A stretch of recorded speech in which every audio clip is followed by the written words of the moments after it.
Okay, crew can. This is my P320 sporting a Sharp Brothers lower frame.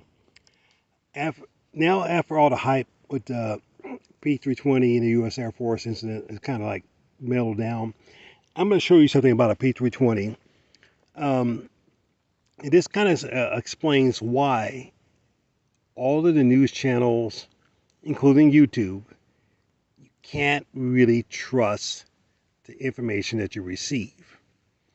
When I was in the Air Force, there was this saying called anything is possible. And one of my chiefs, his name was Chief Yugi, he made a comment one time as a correction, only what's possible is possible, not anything that's possible.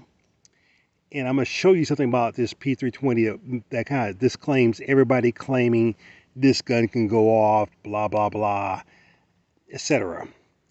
This is a very reliable handgun. In my hands, it's very accurate. It's actually one of the most accurate handguns I have ever owned in my life. It's been very reliable. Jacket hollow points, full metal jacket, various different brands of ammo. This thing has worked. And one thing I will guarantee you about this weapon, it will fire if you pull the trigger. That's 100% surety right now. I probably have easily up to this date maybe 3,000, 3,500 rounds of ammo in this gun for sure. The bulk of that will be full metal jacket, obviously. It's not priced over to shoot jacket hollow points, but for full metal jacket, for sure over 3,000 rounds.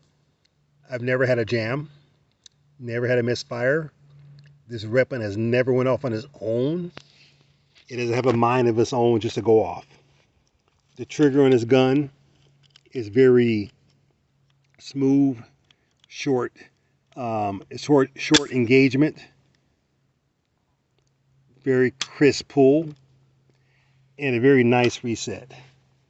Now let's go and take off this slide on this gun. I'm gonna pause here. Hold on for a second. All right, this is a slide. This disassembled, no barrel, no recoil spring. I'm gonna show you some here. Right where my thumb is at, if you can see this, that little hook is the striker. And as you can see, it does not protrude through the breech face of the slide. The only way that striker can move forward, if you look over to the right, kind of like where I'm pressing at, I don't know if that looks clear.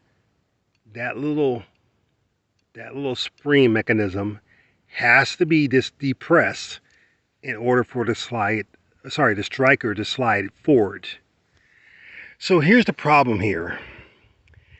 Half of the internet community is believing that there's something wrong, that there's tolerance stacking, MIM parts, made in India, made in Taiwan. Heck, I'm surprised they ain't said this thing is made in Mars. But it's almost, no, not almost, it's impossible for this striker to go forward unless that little safety mechanism right there, where I'm pressing at, I don't know if you can see that, if that safety mechanism is not going downwards, that striker cannot protrude to fire this weapon. I mean, it's impossible. I mean, you can wish this, you can say this, you can believe this, you can believe Mars is cold, and you can believe that, you know, Area 51 has a UFO. You can believe all that nonsense. But in this case here, it is impossible for this weapon to fire unless you pull the trigger. That's what the internet community the gun community that's anti-SIG has not come to realization. It's no different than a Glock. It's designed differently. Yes, I agree. It is designed very much different than a Glock, but it has the same functionality almost like any other firearm that you could ever think of on planet Earth. So again, this striker hook right there, that big hook. So I can zoom in right there. That hook. Only way for that striker to go forward is where my thumb is pressing at, that little corner. That safety mechanism has to go downwards in order for that striker to move forward.